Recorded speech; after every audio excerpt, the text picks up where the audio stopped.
summit, which was held here, what the United Nations and the assembled global leadership must do to secure lasting peace, reconciliation, and stability across the globe. Allow me to express the deep gratitude of the government and the people of South Africa to the international community for convening the Peace Summit to honor the memory of Nelson Mandela, as well as to advance his legacy. We applaud the political declaration of the summit, which recognizes the period from 2019 to 2028 as the Nelson Mandela Decade of Peace. This reflects a new and sincere commitment by the world leaders to comprehensively advance peace and security and resolve all conflicts and wars. To succeed in giving effect to this commitment, the UN must become what billions of people across the world want it to be: a representative and a truly democratic global parliament of the people of the world. Throughout its 7 decades, the UN has been a force of hope for the oppressed, exploited, and poor people around the world. During the dark days of colonialism and apartheid, we drew strength, inspiration, and encouragement from the UN and its charter in our quest for freedom and self-determination. With the support of the UN, we as South Africans were able 24 years ago to bring an end to the nightmare of apartheid. Nelson Mandela led us to freedom and gave us the great opportunity to transform our country. We have now embarked on a journey of transformation, and we are making progress to deal with the ugly legacy of the past system of apartheid. Madiba's vision continues to guide us as we seek to improve the lives of our people in many respects, amongst others through improving the educational outcomes of our youth and transforming our economy that was constituted to serve the interests of a few. We have started a comprehensive dialogue on the question of land reform in our country, which is guided by our Constitution and the rule of law, as we seek ways to ensure that the land is shared amongst all who work it, as set out in our Freedom Charter. Even as our country is going through difficult economic challenges, we have made progress. We are reforming our economy and creating an environment that is conducive to investment, and have embarked on an investment drive to attract $100 billion in the next 5 years. To the poor, vulnerable, and marginalized, the UN today is a beacon of promise in a landscape of doubt. To billions across the world, the UN is the most powerful instrument we possess to achieve a more equal, more humane, as well as a more inclusive world. They are men and women with dreams and aspirations that transcend the hardships of the present, who want to contribute to a new global civilization defined by care, justice, and solidarity. They want an end to the greed, ignorance, and conceit that is driving the destruction of our only home, the earth. It is within our hands, as the leaders assembled here today, to forge a more representative, equal and fair United Nations that is empowered and equipped to lead the struggle to end poverty, unemployment, and inequality in the world. We are a young world where more than half the global population is under the age of 30 years. This is even more pronounced on our continent, Africa, where 2/3 of its people were not yet born when Nelson Mandela was released from 27 years of prison. We are living in the age of youth.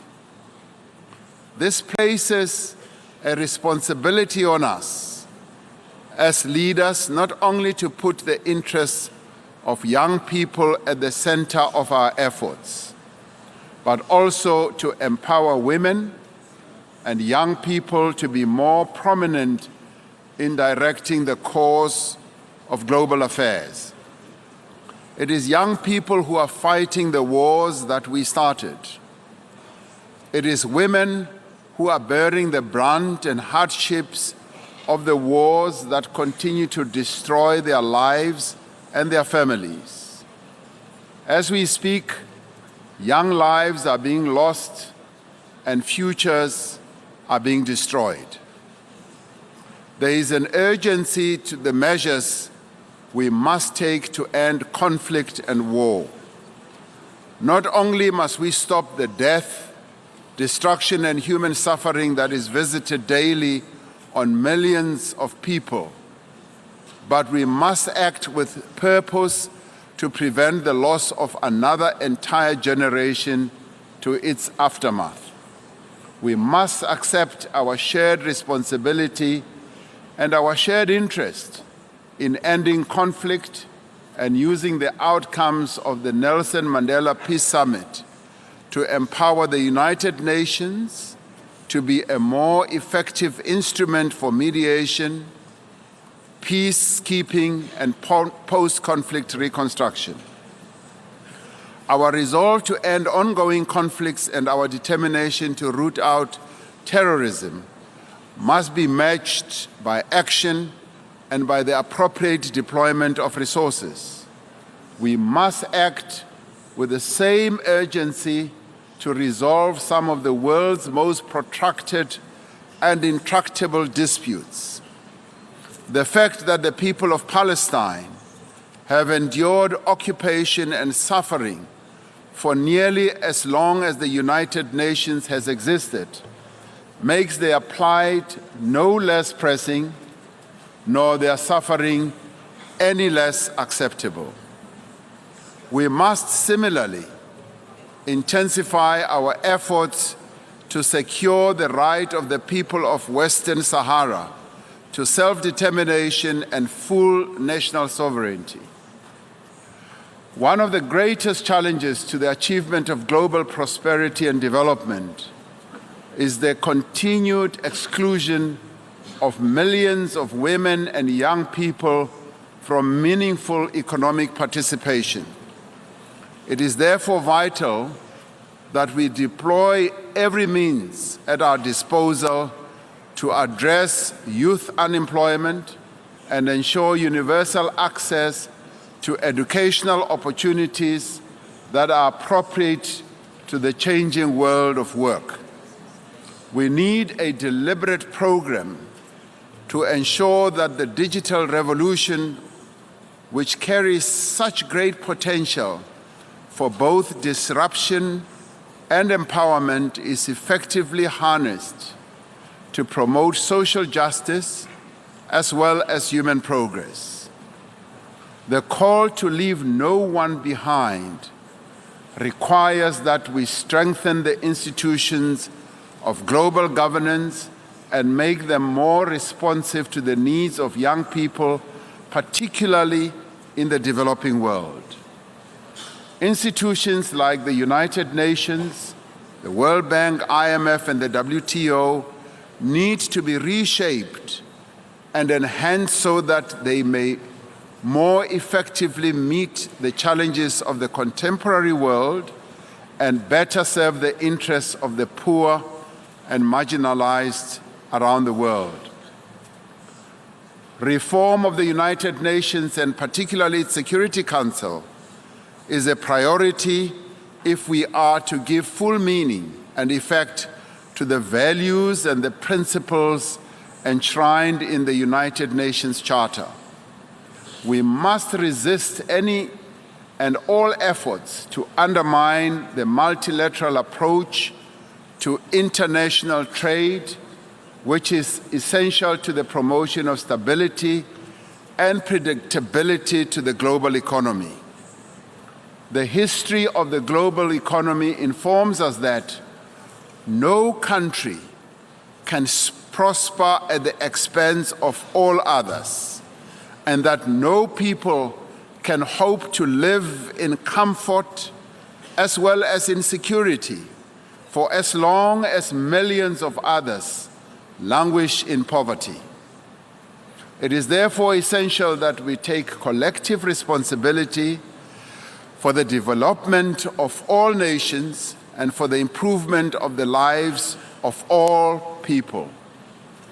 This responsibility is manifest in the 2030 Agenda for Sustainable Development, the Paris Agreement on Climate Change, and the Addis Ababa Action Agenda on the Financing of Development, amongst others.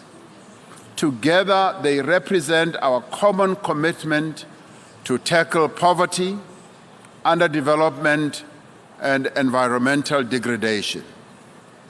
They represent our common commitment to tackle diseases like HIV/AIDS, tuberculosis, malaria, diabetes, and cancer.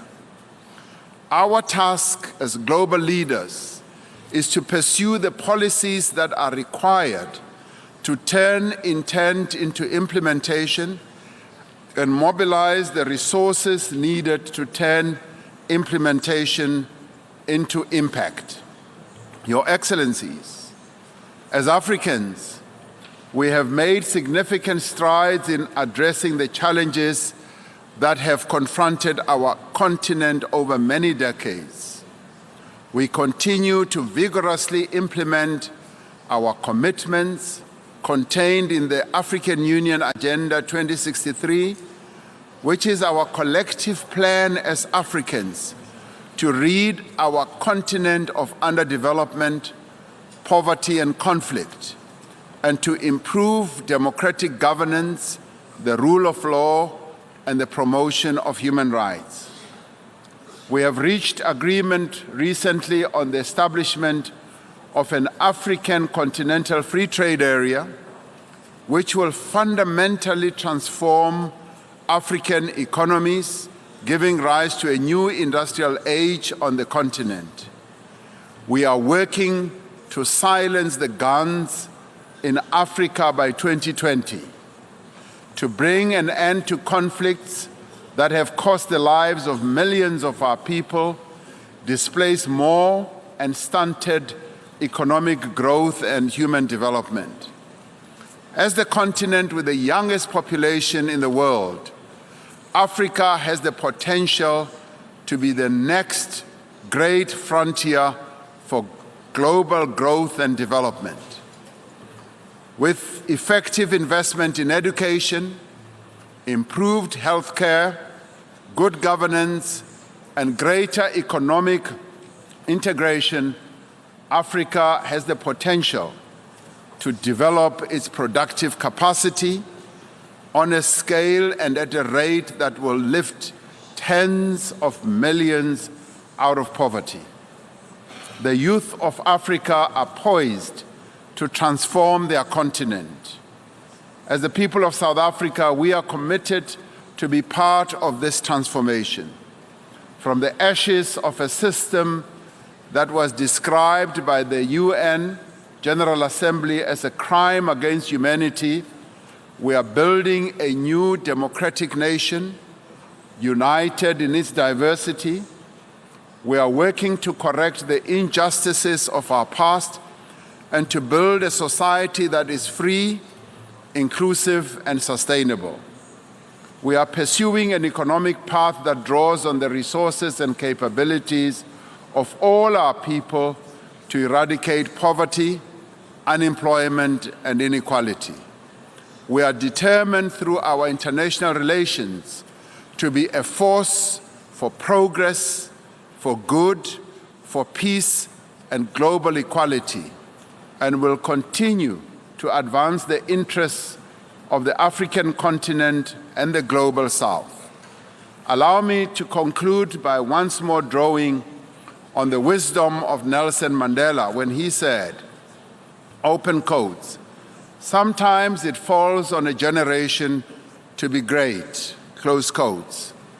This is not the generation that will stand expectant at the gates of hope. This is the generation that will change the world. It is the generation of young people that wants to see change. This is their time, and this is their age. Let their greatness blossom. I thank you.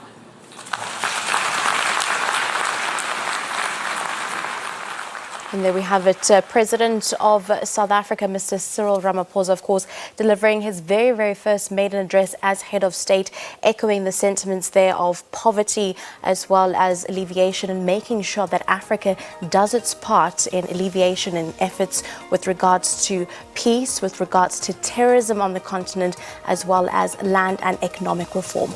We do take a short break here on SABC News. Do stay tuned. You're watching News at 9.